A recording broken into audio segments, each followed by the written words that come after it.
first part, just going to talk a little bit about change that's happened within me and as a result of things that I'm doing. And then the second part will be about what we do and why we do what we do. So this is a picture of me at the wedding of one of my bosses at Goldman Sachs. He's the guy in the middle, and the guy on the right was another boss of mine. And it's sort of, I don't actually have too many pictures of my time there, but that was one of the ones I could dig out of the archive. And I guess the sort of biggest change in my life came, or the change started. I've never been one for Damascene conversions, these lightning bolts that strike you and then you immediately do a 180 change. For me, change has been a very incremental thing. And in fact, the first thing that happened was when I was still at Goldman. I turned 30. Someone said to me, just stop eating wheat. And I can't remember who it was, and I don't know why they said I must do it, because I felt great. I didn't have any health issues, but anyway, I did that, and there was suddenly a very big change. I was suddenly just felt better, and I didn't think I could feel better. And that was the first shock to my system. And then the second thing was when I suddenly realized how much wheat there was in my diet. I'd have it in my cereal in the mornings. At Goldman, you're entertaining clients or interviewing people all the time. So you have like a snack in the morning, then you have a bun at lunchtime, and then you have another snack in the evening, and then you have a pasta meal at night. So, taking in wheat 5 times a day, it's ubiquitous. And that was like the first, I guess, crack in the edifice, because up till then, I'd been educated at my class to sort of posh private school. I was at Stellenbosch University. I was drinking the Goldman Sachs Kool-Aid. I believed so much of what is dominant in the modern media, whether it be that Western civilization is the greatest thing that's ever happened to the planet. Technology is going to save us. Technology has never, there's no downside to technology. All the issues around vaccinations. The only way to feed the 9 billion that we're going to have by 2050 is to have caged animal production. As countries develop, in the example of India and China, they pollute. Pollution is just a part of development. All these unquestioned beliefs that we have in society, and then so that was the first thing I started questioning, or breaking down that thought bubble, should I say. Whereas now I'm completely at the other extreme. If I was listening to myself, I'm 47 now. So if I was listening to myself when I was 30 as my 47-year-old, I'd go like, what's this lunatic talking about? So anyway, that's kind of where the change started, and then progressively things changed over time. Ross is right. I declined an opportunity to be promoted to go to Tokyo. I was going to go and do a thing called derivative sales there. We just didn't want our children to grow up on the 23rd floor of a building in Tokyo. My daughter, who's the oldest, just finished matric. She is a bit unhappy about that. She thinks it would be very cool to have grown up in Japan, as opposed to a farm out in Stellenbosch. So what happened is we ummed and ahed about the Goldman decision for a long time. We then ended up moving back to a farm outside Stellenbosch, and we were just going to build a concrete and steel house, because that's what Goldman people do. And we then met an amazing architect called Etienne Brouwer. He's got an architecture practice called Greenhouse, Haus, in Cape Town. And Etienne very gently and quietly led us. We actually met 5 different architects. We really hit it off with Etienne, and Etienne was like, you're going to build a clay house. What? Anyway, so this is just a picture of us building the house. The clay comes out of the ground. I'm not going to bore you with construction information, but I project managed this for a couple of years. I learned quite a lot about construction. It's a super easy thing to be a builder, I can tell you that. Of everything I've done, which is construction, accounting, stockbroking, farming is by a long, long way the hardest. Whilst I was busy building the house, I was introduced by the lady who came on board to do our landscaping and gardening to biodynamics, which I just referred to a little bit earlier, and she also practiced permaculture. And the big thing that sort of, and again, another paradigm shift in this 180-degree turn was reading this man's book, or he's written many books, but this book specifically was called Wine from the Sky, something like that. I can't remember. It was his first big book on biodynamic wine. Now, I've actually subsequently got to know Jolie. I've been to his farm a few times. His business card says not wine grower, but nature's assistant. And it's very interesting once you start getting into biodynamics and into wine. And I then spent some years making wine. These were the Chenin Blanc wines that I made. I resurrected a vineyard that had been abandoned and very heavy chemically farmed for over 20 years. Ezibusisweni is a Zulu word for the place of blessings, which was the home that we built, which we called Ezibusisweni. And it was through learning the winemaking that I realized that drinking conventional wine is the same as eating feedlot beef. It's made in the same reductionist process, the same, not exactly the same chemicals, but it's all about adding chemicals. It's no recognition that actually the great wines are made in a vineyard and not in the cellar. The cellar is merely a nursery. And it was a really interesting observation. You know, we live in a culture where the winemakers are the rock stars. But the reason they have to be rock stars is the viticultural practices have mutilated the grapes so much that they cannot become wine in a cellar. So you have to add yeast and acids and enzymes and stabilization and food for the yeast. And, you know, the list just goes on and on and on to make a wine. And then the wine tastes the same. And it's impossible that a wine can taste the same from the same vineyard every year because the climate is different every year. So the encapsulation of terroir, which we can talk about a little bit later in the beef, was an interesting concept. Then in June of 2008, I was sort of nearing the end of the construction project, and I read this book. And yeah, this is what catapulted me into my current career, which is regenerative agriculture. I don't know how many of you have read the book. I don't know how many of you know about Michael Pollan. His most recent book actually is How to Change Your Mind, which is on this growing movement of psychedelics and using them for healing, which is a very interesting field. So anyway, what Pollan does, the reason he ends up writing this book is that he had heard about grass-fed beef and he lived in California at the time, I think. And he was like, oh, it sounds quite trendy, but what the hell is it? And then somehow he heard about this guy called Joel Salatin who farms in Virginia in the States. He mailed Salatin and said, please FedEx me a steak. And Salatin said to him, no, you come and eat the steak. Yeah, I don't FedEx nothing. And so Pollan went and worked on his farm over a summer for 3 weeks and then produces this book, which is basically about the world's 3 food systems. So he looks at the standard American meal, the grass-based meal, and then hunter-gatherer meal. It's an absolutely fascinating book. So I put the book down. I said to my wife, I want to be like Joel Salatin. And I've been trying to farm like him since December of 2008. So that's just over 12 years. So just a quick question for you guys. I'm digressing a little bit, but I've got time to do that. On the chat, I want you to guess the following. In this book, The Omnivore's Dilemma, what Pollan does is the standard American meal. He takes and he puts in a mass spectrometer, which is a tool that measures down to the carbon atom.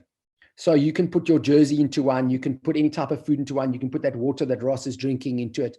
It'll tell you exactly what is in that thing. So there are 5 things that you need to think about: burger, chips, Coke, ice cream, and a dressed salad. I want you to guess which of those has the least percentage of corn in, and what the percent. That's all I want you to guess. Which of those has the least corn in? The burger, the chips, the Coke, the ice cream, or the salad? Just type your answer on the chat quickly. The answer is the chips. Okay, that has the least corn in it. Okay, now you're going to type again. What is that percentage? it's 52%. So the result obviously is that everything else has more corn in than 52%, right? And that's one of the reasons why we are such a sick society, is because we're taking in a monoculture of corn. And when you delve into how corn is farmed, and it's not just part of the corn, it's not the whole corn, it's part of the corn. And later on, we can talk about nutrition and how taking a whole grain as opposed to part of a grain causes a massive problem, but we'll get to that. So let's just bring this whole thing back to South Africa specifically. That is a study that was done last year. No, it was done 2 years ago. In fact, this week, another group out of Australia also released a global health study and also ranked South Africa last. Okay, so South Africa ranks 191 out of 191 on this index, and ranks last on the other index. Okay, not one politician talks about it. It's not in the public consciousness, and we wonder why we're struggling as a society when we are malnourished. So now we're getting into we've talked about my changes, and now we're talking to what I'm actually doing. Well, the first thing to always accept is that there is a problem. We have to acknowledge that there is a problem. We have to acknowledge that we're the unhealthiest country in the world. We have to acknowledge that globally, the biggest speciality within medicine is oncology, which is cancer. We have to acknowledge that it's also the fastest growing speciality. We have to acknowledge that fertility, I just saw another article today on the decline in sperm rates globally. Human fertility is in decline. Okay, we are, in the words of Vandana Shiva, committing species-wide suicide. So there are a lot of factors contributing to it, but without a doubt, agriculture is the biggest single contributor, both in terms of the food that it's producing and in terms of the environmental damage that it creates. So therefore, we talk about regenerative agriculture, and it's a nice sounding thing, but what does it actually mean, and what does it do? It achieves those three things. I'm not the type of person who rereads PowerPoint presentations to you. So if you can't read, you have to have, I can't do Braille for you either. I'm not gonna reread what I've written. So the first point is the issue on the climate.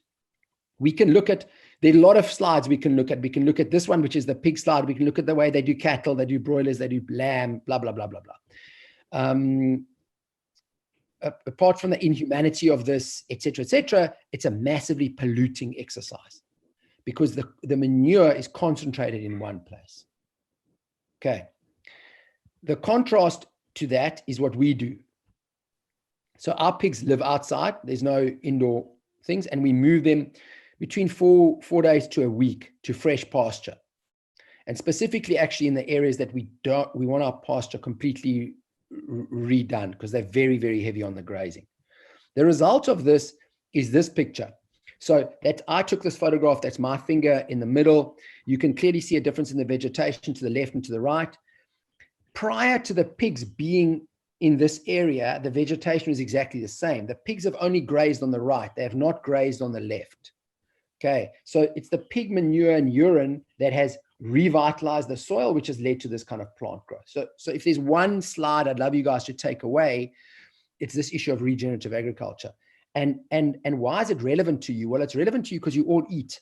I don't know if there've been any breatharians on the Creative Mornings talk yet. They're possibly out there. But the fact is everybody eats. And every single time you eat, you choose your farmer.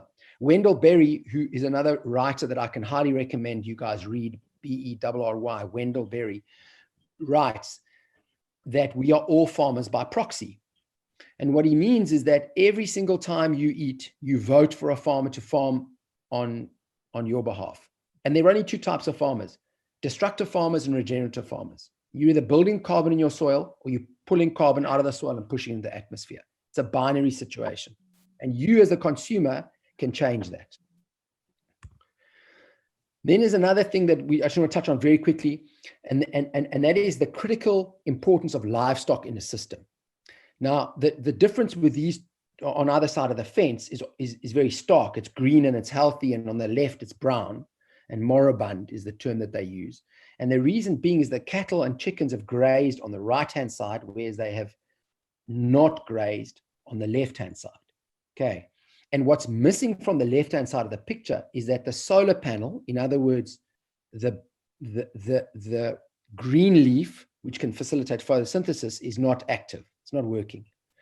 Whereas the energy from the sun is being pulled into the ecosystem on the right-hand side. And that's one of the big problems in modern agriculture, is you have these monocultures, which are green for a certain part of the time of the year. And then for the rest, it's just barren, bare soil. So all that free sun energy is just, it's lost. I put this picture slide actually under the healing of the climate section, because where you can, and we've been enabled in a certain part of our business to go to compostable packaging. So instead of using plastic tape to close our egg boxes, we use this gum paper. Our biggest challenge still remains on meat, where we have to vacuum pack the stuff in plastic, and it's a major problem. But there's nothing compostable yet. I'm supposed to be getting samples out of Sweden next week, I think. It was supposed to be this week, actually. Next week out of Sweden, where they claim that they have now got a compostable plastic that can vacuum and perform as well as plastic does. But I'm just amazed that the creative brains in the world are not focused on this thing.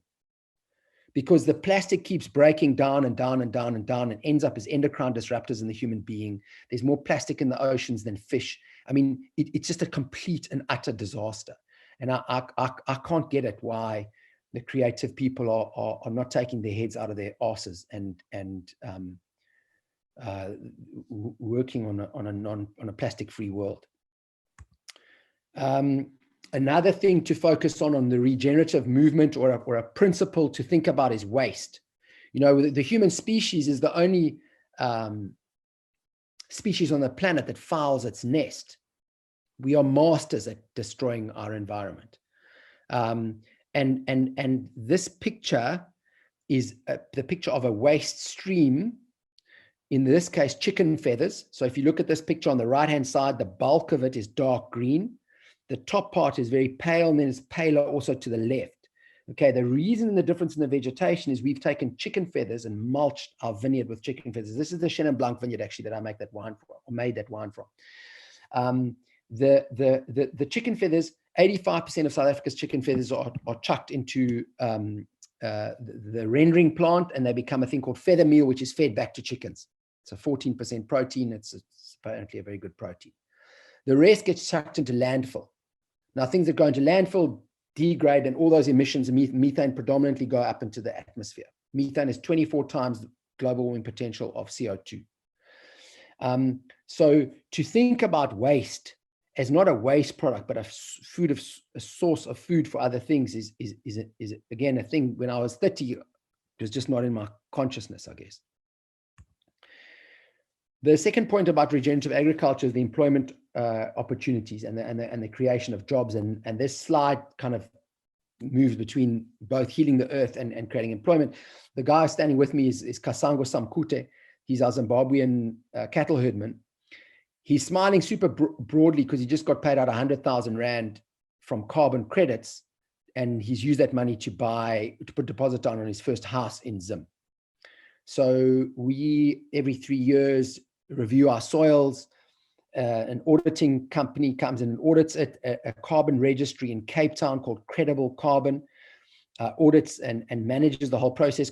Credible Carbon pay us, or pay me, half of the net income. They pay my staff half of the net income. I obviously I get to say how that money for my staff is allocated.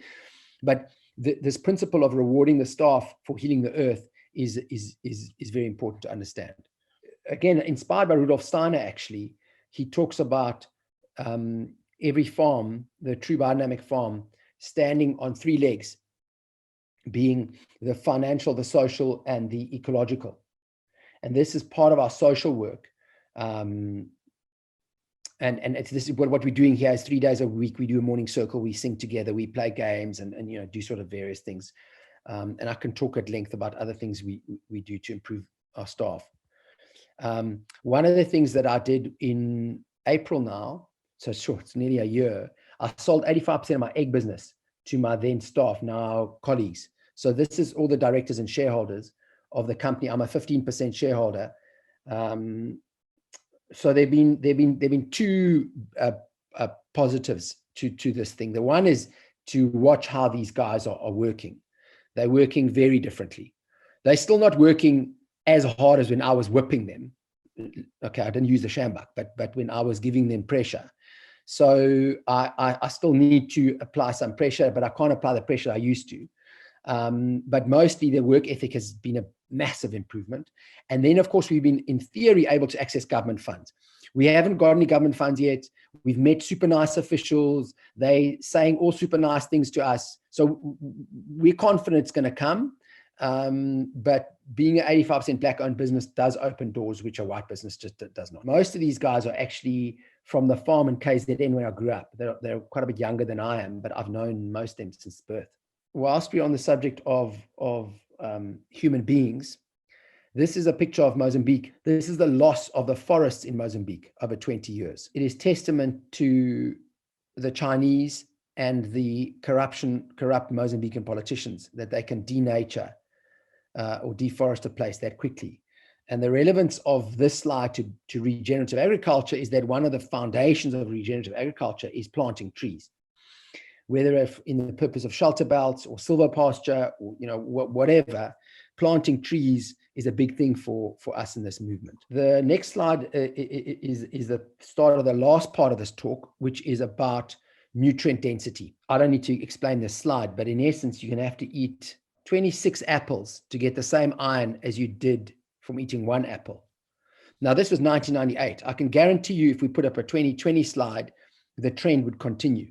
The only thing that people in agriculture, whether people are commercial, conventional, caged animal, chemical, or regenerative, the only thing that they agree on is that the nutrient density of food has been in decline for, call it 100, 120 years, which is reflected in human health. What we do with regenerative agriculture is we reverse this. Okay, so we have done amino acid profiling on our eggs versus all the other eggs, and they're much higher. There's a bionutrient meter that I bought one. I haven't started to use it yet. It only arrived last week. There's developments of handheld pesticide meters and advanced mass spectrometers that people hold by hand. And I truly believe that in time, you're going to walk into your supermarket, you're going to pick up your handheld meter, and you're going to scan the different fruit and veg, and you're going to buy the most nutrient dense one. And that will be a revolution in agriculture, where suddenly you're not going to pollute anymore. You're going to be focused on producing quality and not quantity. The other thing that, for me, this slide is just not even news, but it's amazing how many people don't know anything about this. What is in the blue column are the chemicals that have been approved in conventional agriculture, and on the right-hand side are the ones allowed in organic agriculture. And you can, again, just read to yourself what all these different things do. Then it's no wonder that we are sick as a species, because most of the mass food is produced in the blue column. Just to depress you even more, what Terry Vrain did is he was just quoting a lady called Stephanie Seneff at MIT on this, and what she's done is she's just gone to the USDA and she's gone to CDC, Center for Disease Control, and taken data from the mid-90s and charted the increase in the use of Roundup or glyphosate, which is South Africa, I think, is the highest per capita consumer of glyphosate. Another reason why we 191 out of 191. Now, glyphosate is the active ingredient in a herbicide called Roundup, which is used to produce certainly all the soya, 88% of the corn. Everyone sprays it on their lawns. Kirsten Bosch sprays it in the gardens. It's 93% of people tested everywhere in the world have it in their urine.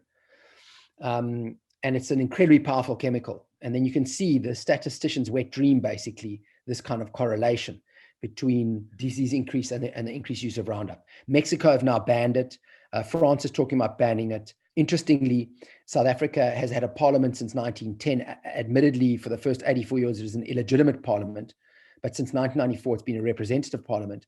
The single law that passed through the South African parliament the quickest was a law in the early 2000s to allow GMO crops in South Africa. Nutrient density, 96% of hens in South Africa live in metal cages. What it means is that 96% of the egg consumers in South Africa have chosen this life for these hens. I spoke earlier about the power that you have as a consumer. Well, you have a power as a consumer not to buy a caged egg. Now, unfortunately, it's not label caged because the industry stopped that change in legislation a few years ago.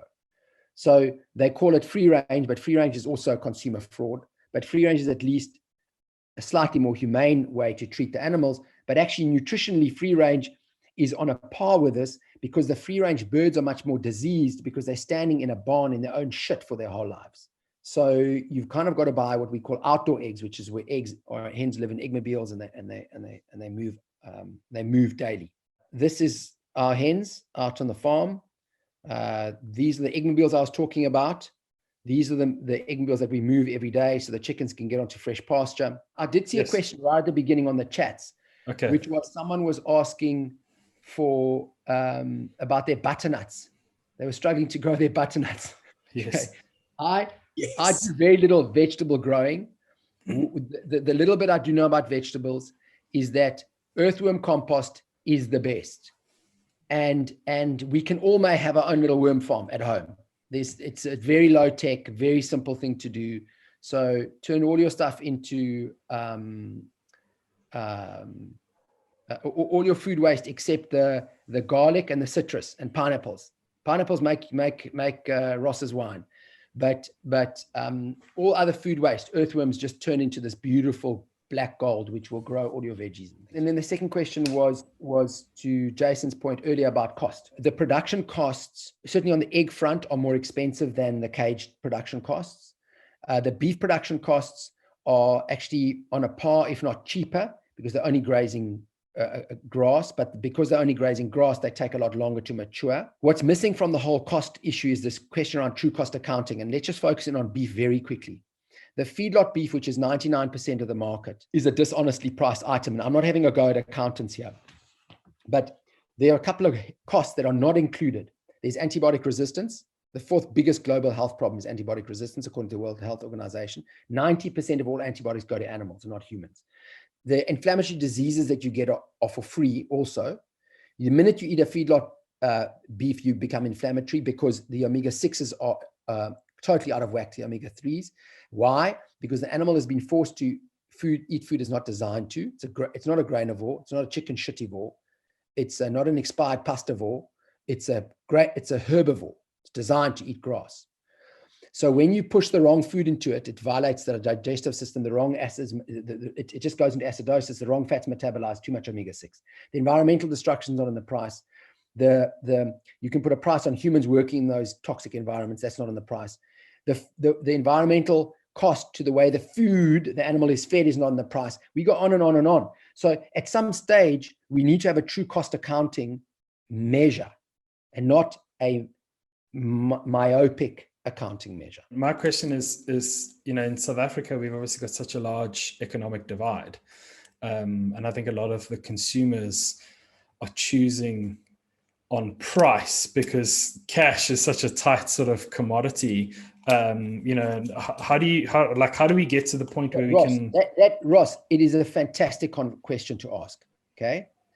In a sane world, government would be jumping up and down going, we cannot have unhealthy people in our country, okay? But it's not a sane world. We have a government that is violently anti-poor. It hates the poor. Every policy from government is anti-poor. So that's the first point you need to understand. The second point you understand is that it's not acceptable that the poor eat shit.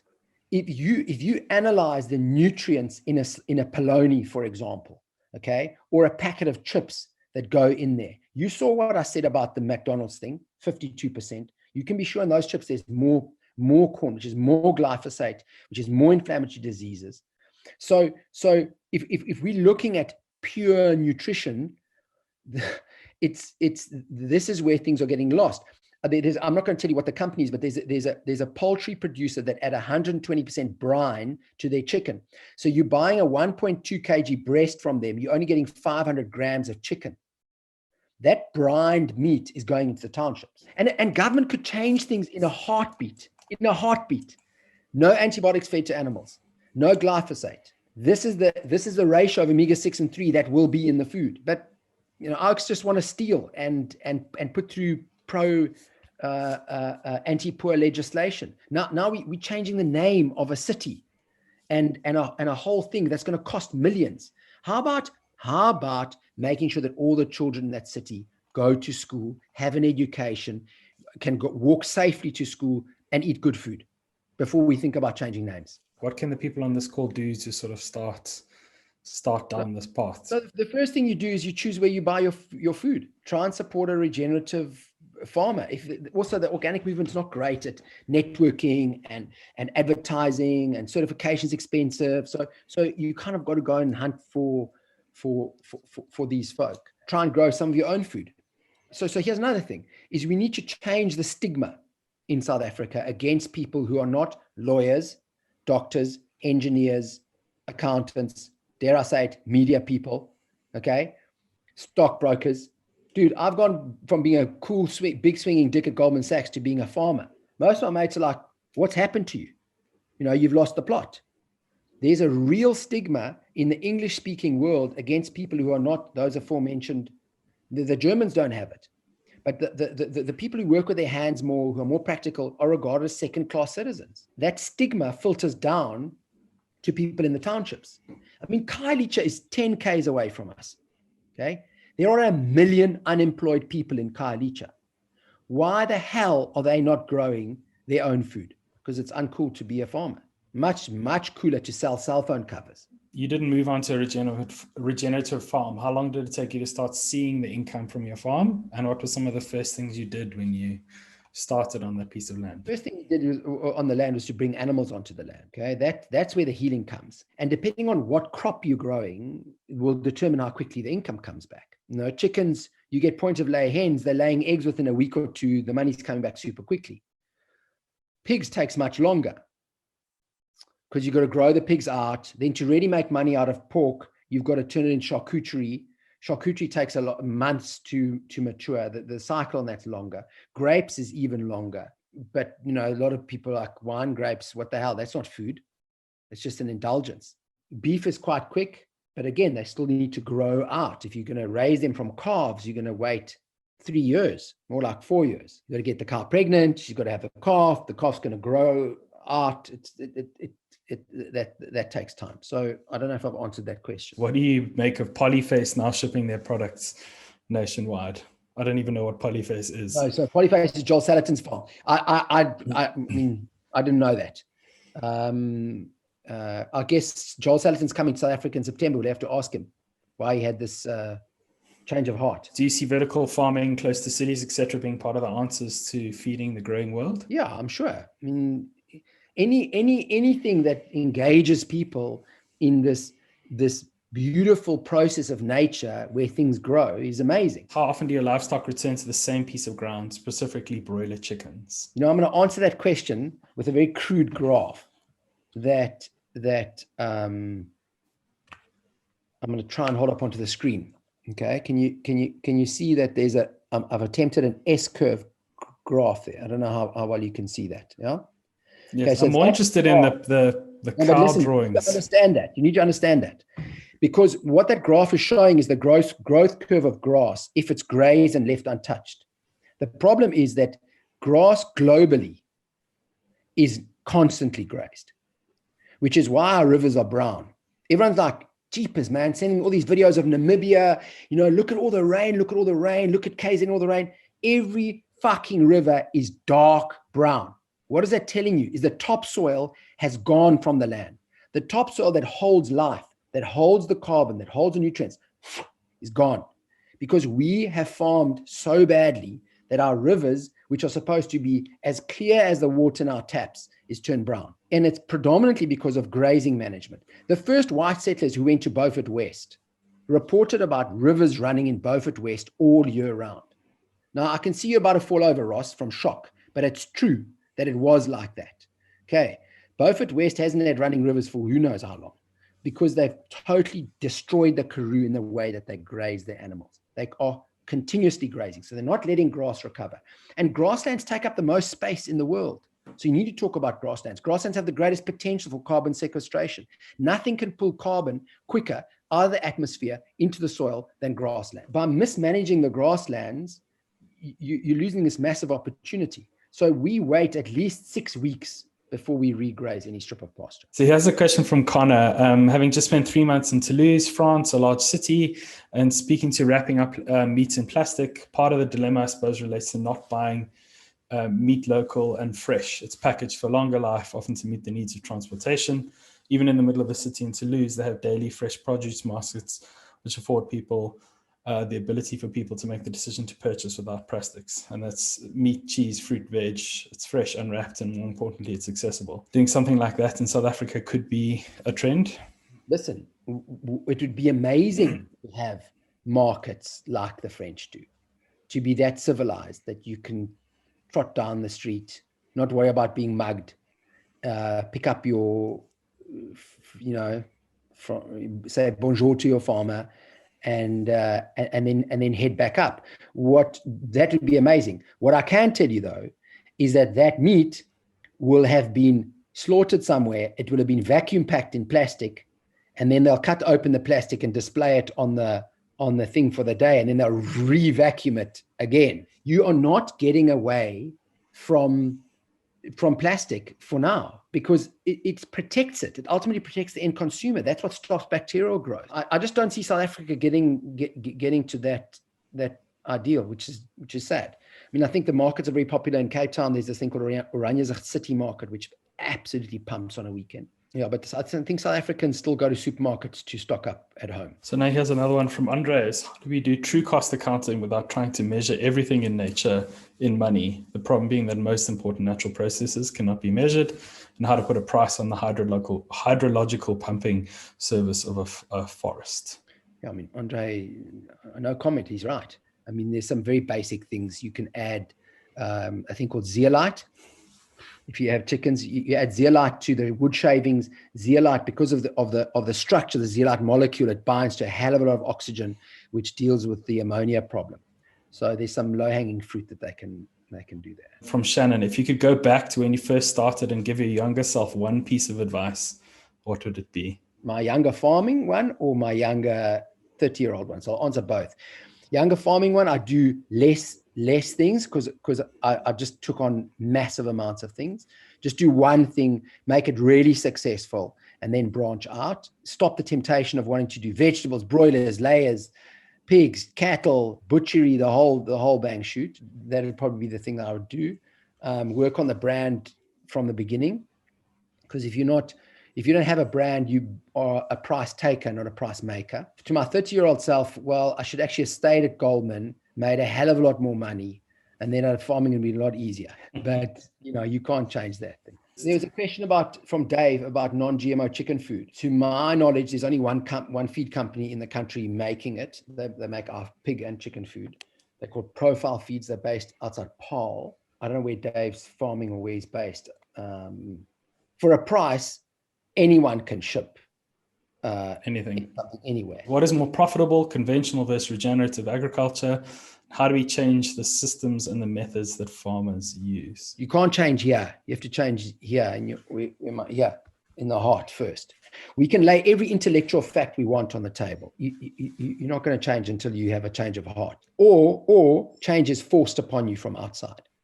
And the way conventional farming could be forced to change would be to a government steps up and just says, you're no longer allowed to do the A, B, and C. These chemicals are no longer allowed in the country, just like that.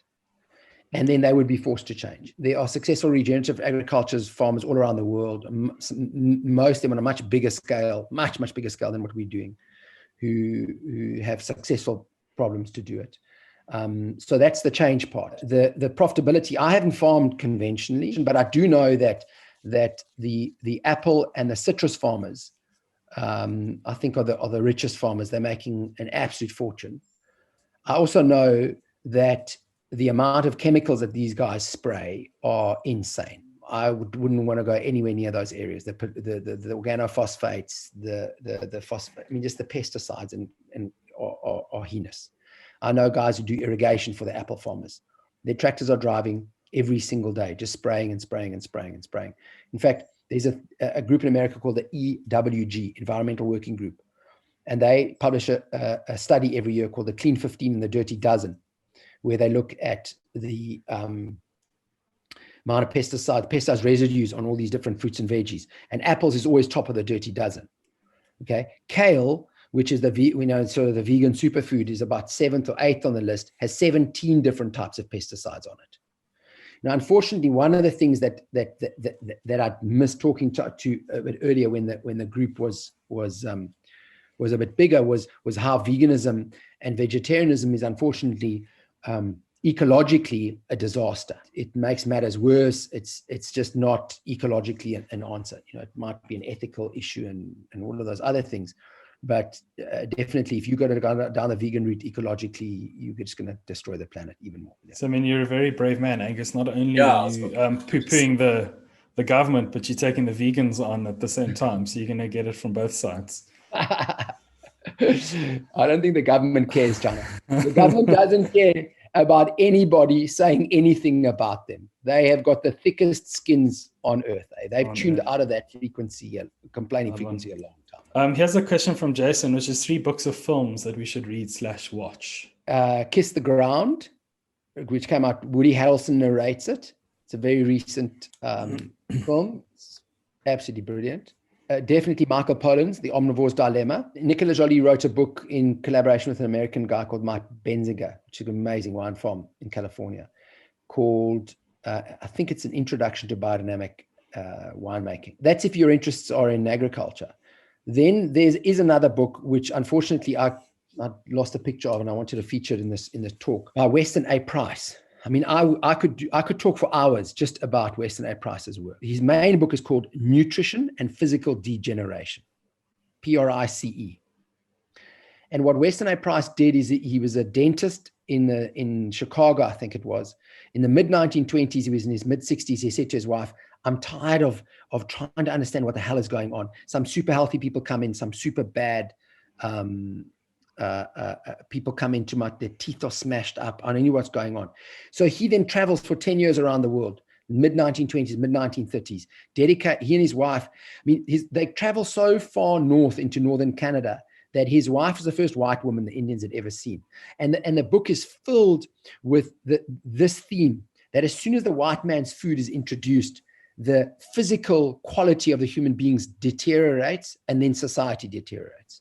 So the food being sugar, wheat, tinned food, processed food. When you stick to the raw, whole thing, you stay whole. And it's not a coincidence that these societies had no prisons in them. Imagine that. Imagine South Africa without a prison.